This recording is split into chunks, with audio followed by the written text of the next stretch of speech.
বিএনপির জাতীয় স্থায়ী কমিটির সদস্য ও কক্সবাজার এক চকরিয়া পেকুয়া আসনের বিএনপির মনোনীত প্রার্থী সালাউদ্দিন আহমদকে সমর্থন দিয়ে ত্রয়োদশ জাতীয় সংসদ নির্বাচন থেকে সরে দাঁড়ালেন গণ অধিকার পরিষদ জিওপির মনোনীত সংসদ সদস্য প্রার্থী আব্দুল কাদের প্রাইম। 14 জানুয়ারি সন্ধ্যার দিকে থানা সেন্টারস্থ গণ অধিকার পরিষদ কার্যালয়ে এক সংবাদ সম্মেলনের মাধ্যমে আব্দুল কাদের প্রাইম নিজের প্রার্থিতা প্রত্যাহারের ঘোষণা দেন।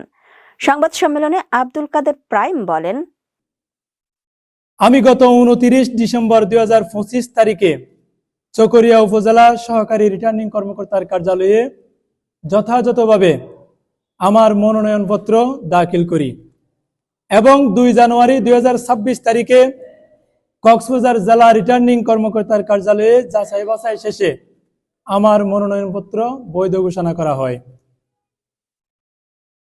দেশের বর্তমান রাজনৈতিক বাস্তবতা ও ফ্যাসিবাদ বিরোধী বৃহত্তর জাতীয় ঐক্য বজায় রেখে জুলাইয়ের আকাঙ্ক্ষায় আগামীর নতুন বাংলাদেশ গড়তে গণ অধিকার পরিষদ জিওপি বাংলাদেশ জাতীয়তাবাদী দল বিএনপির আসন সমঝোতায় জোট করে।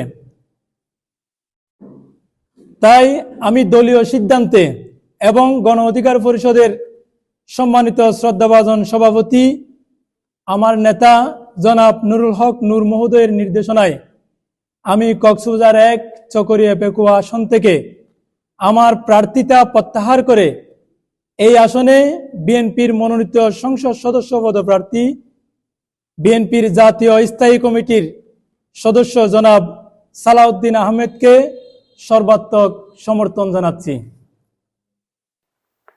গণ অধিকার প্রার্থী হিসেবে গত 29 ডিসেম্বর আমি চকরিয়ার সহকারী রিটার্নিং কর্মকর্তা বরাবর মনোনয়ন দাখিল করি এবং 2 জানুয়ারি কক্সবাজার জেলা প্রশাসক ও রিটার্নিং কর্মকর্তা আমার মনোনয়ন বৈধ ঘোষণা করেন। প্রার্থিতা প্রত্যাহার প্রসঙ্গে তিনি বলেন, সালাউদ্দিন আহমেদ শুধু পেকুয়ার সম্পদ নন, তিনি একজন জাতীয় নেতা, সমগ্র বাংলাদেশের সম্পদ।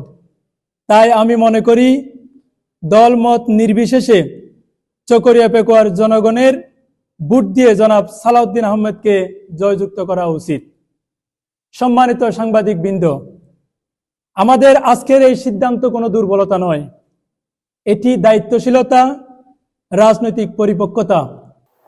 দেশের বর্তমান রাজনৈতিক বাস্তবতা ও ফ্যাসিবাদ বিরোধী বৃহত্তর জাতীয় ঐক্য বজায় রেখে বিএনপির সঙ্গে গণ অধিকার পরিষদের আসন সমঝোতা হয়েছে।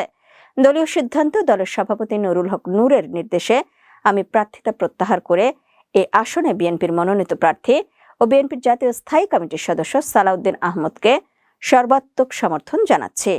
তিনি আরো বলেন, সালাউদ্দিন আহমদ একজন জাতীয় নেতা, শুধু চকরিয়া পেকুয়ার নয়, তিনি সারা বাংলাদেশের সম্পদ। তাই আমি মনে করি দল মত নির্বিশেষে সালাউদ্দিন আহমদকে ভোট দিয়ে জয়যুক্ত করা উচিত।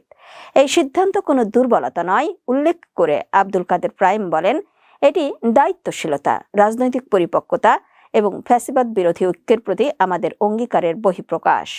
প্রসঙ্গত বিএনপির মনোনীত প্রার্থী সালাউদ্দিন আহমদ টানা 3 বার কক্সবাজার 1 চকরিয়া পেকুয়া আসন থেকে সংসদ সদস্য নির্বাচিত হয়েছিলেন। এছাড়াও তিনি 4 দলীয় ঐক্যজোট সরকার আমলে 2001 থেকে 2006 মেয়াদে তিনি যোগাযোগ প্রতিমন্ত্রীর দায়িত্ব পালন করেছিলেন।